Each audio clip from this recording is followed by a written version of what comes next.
Bonjour à tous, c'est David de Gunem TV, bienvenue dans cette nouvelle vidéo. Aujourd'hui, je vais vous expliquer ce que vous pouvez manger le matin, quel pain, quelle biscotte, quel pain des fleurs, quel pain croustillant, etc. Qu'est-ce que vous pouvez manger le matin que vous puissiez tartiner. Donc on a différents choix, on a différents types de pain et puis on a différents types de choses croustillantes. Qu'on peut consommer le matin. Il y a des choses qui nous semblent saines et puis finalement c'est pas forcément sain. Alors on va commencer par les pains. Donc le pain, c'est fait avec de la farine et puis vous pouvez avoir du pain à la levure ou du pain au levain. Alors le pain blanc, il faut le considérer comme un bonbon. Le pain blanc en fait il va faire monter votre taux de sucre dans le sang très rapidement. Et du coup, c'est pas du tout ce qu'on recherche puisque l'excès de sucre dans le sang est un poison pour l'organisme, un poison pour notre cerveau notamment. Juste une petite précision, quand vous regardez des tables d'indice glycémique d'aliments, vous avez les valeurs de cet aliment si vous le mangez seul. Donc l'indice glycémique du pain, vous avez un chiffre qui est le chiffre si vous mangez par exemple de la baguette toute seule. Mais si vous rajoutez du beurre ou n'importe quel produit gras avec votre baguette, vous allez faire baisser votre indice glycémique. Donc le sucre il va passer plus lentement dans le sang. Mais après, ça dépend d'où vous partez. Si vous prenez du pain qui a un indice glycémique très élevé comme le pain blanc, même en rajoutant du beurre, ça va rester trop élevé. Donc ça, c'est vraiment à éviter. Par contre, si vous prenez du pain complet au levain, ou même encore mieux du pain intégral au levain, là, vous avez un indice glycémique qui est bas. Et si vous rajoutez du beurre, vous aurez un indice qui sera encore un petit peu plus bas. Donc, quand je vais parler des indices glycémiques des différents types de pain, de pain croustillant, etc., je parle de l'indice glycémique si vous prenez ce produit tout seul. Mais il faut savoir que dès que vous allez rajouter du gras ou dès que vous allez rajouter autre chose, vous allez faire baisser l'indice glycémique pour peu que cette autre chose ait un indice glycémique plus bas que celui du pain. Le pain blanc, on oublie parce que c'est vraiment trop, c'est fait avec de la farine raffinée, donc c'est un indice glycémique vraiment trop élevé. Donc il nous reste du pain complet, du pain intégral.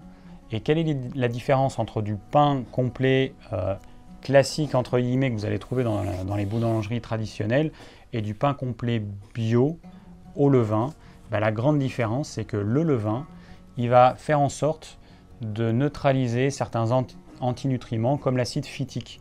L'acide phytique, c'est quelque chose qui est présent naturellement dans le grain de blé et cet acide phytique, il va capturer les minéraux qu'il va y avoir dans votre tube digestif pendant que les minéraux qui viennent de ce que vous avez mangé, il va les capturer, il va empêcher leur assimilation, ils vont être évacués avec l'acide phytique. Donc si vous prenez un pain complet qui n'est pas au levain, vous allez vous déminéraliser petit à petit.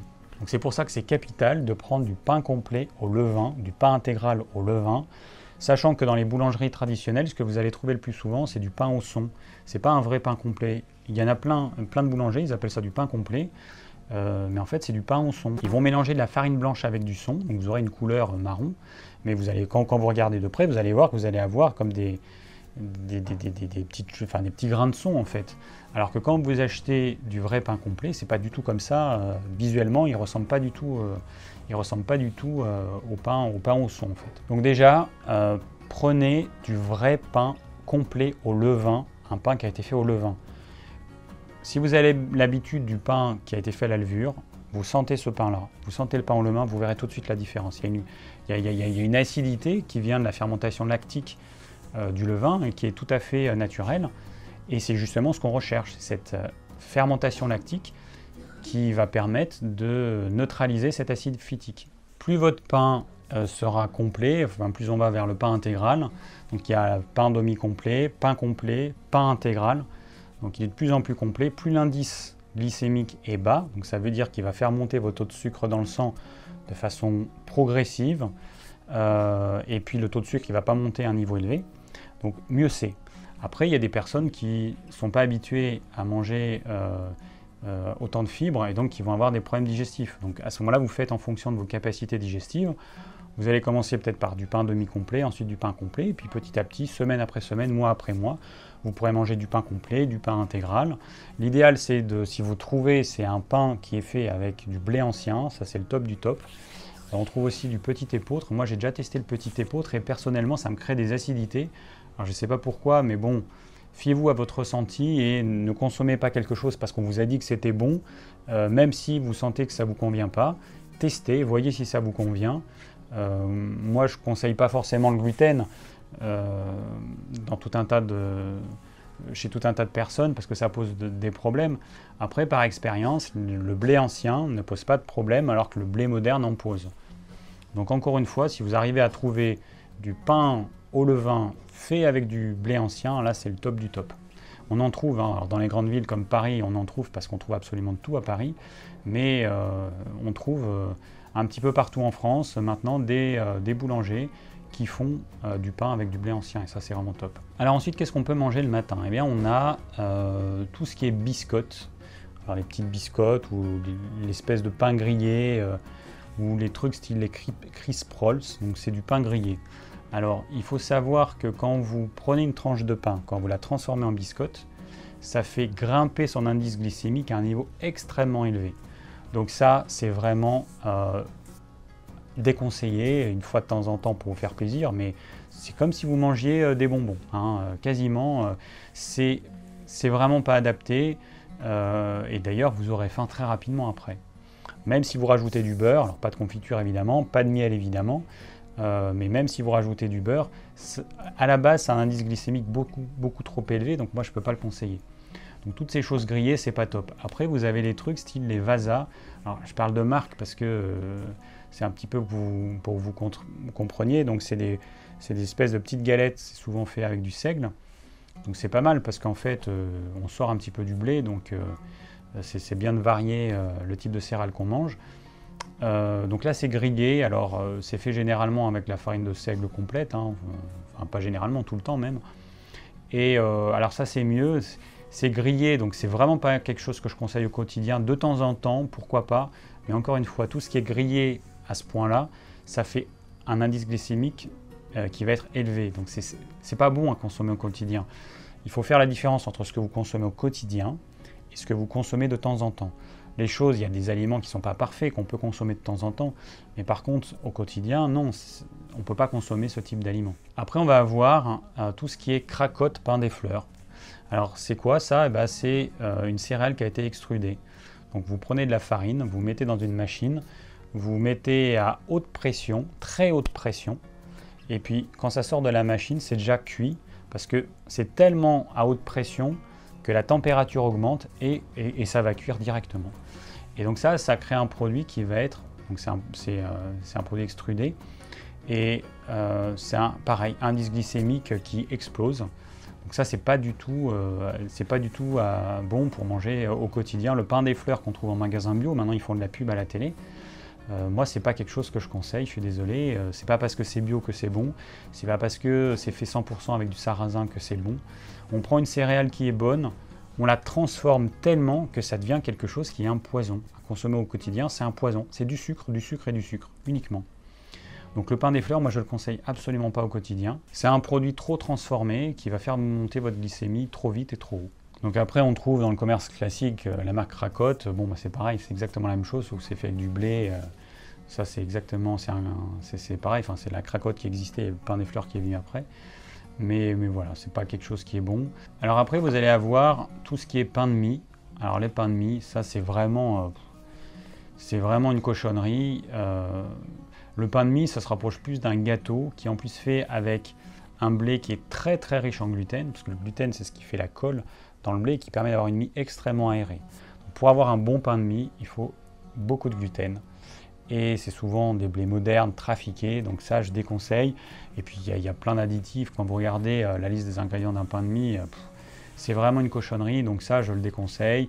Indice glycémique élevé, même s'ils rajoutent du son, ça a un indice glycémique élevé, ça n'a vraiment aucun intérêt. C'est un très mauvais produit. Après, vous avez les pains sans gluten. Alors, vous avez les pains sans gluten industriels. Là, encore une fois, je vous recommande de regarder la liste des ingrédients. Vous allez voir que vous allez avoir facilement 20 ingrédients pour faire du pain sans gluten qui ressemble à du pain classique ou à du pain de mie classique. Il faut rajouter plein d'ingrédients, plein d'additifs.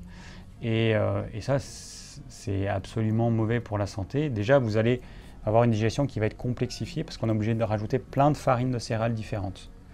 Ensuite, il faut rajouter de la fécule, qui a un indice glycémique élevé. Et puis, toutes sortes d'additifs pour arriver à avoir ce côté, remplacer le côté colle qui est naturellement dans le blé par certains additifs. Après, on peut faire son pain sans gluten. Alors, je suis en train de tester des recettes. Alors, quand j'aurai une recette qui sera aboutie, je créerai une vidéo. Donc, je suis en train de tester du pain avec de la farine de riz complet, de la farine de millet, de la farine de sarrasin et puis d'autres farines. Je vais tester avec du sorgho, avec la farine de teff, avec la farine de châtaigne. Bon, je vais tester différentes choses et voir ce qui tient la route. Alors si on le fait soi-même, on a la possibilité de gérer les ingrédients qu'on met. Et moi, je ne mets pas plus de 2 types de farines différentes. Pour faire du pain sans gluten, idéalement, il faut 2 farines. Alors, il y en a qui en mettent beaucoup plus. Et une fécule. Fécule de maïs, arrowroot, voilà, une fécule. Bon. Et puis après, on va rajouter des graines de lin broyées. On peut rajouter du psyllium. Ça, c'est pour le côté créer la colle qu'il n'y a pas dans les céréales sans gluten. Et on peut rajouter de l'œuf, de l'huile, voilà, du sel. Et c'est fait avec la levure de boulanger le plus souvent. Donc on a quand même quelque chose qui est assez complexe. Il y a plein d'ingrédients, donc c'est pas l'idéal.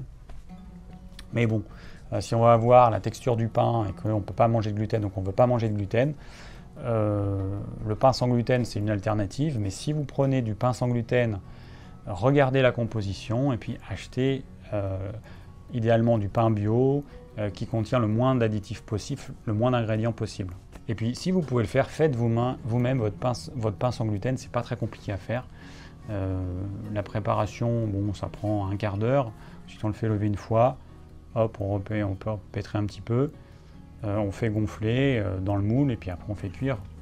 Bon, ça demande un petit peu de temps, c'est comme tout, mais c'est tout à fait faisable. Franchement, c'est pas si compliqué que ça.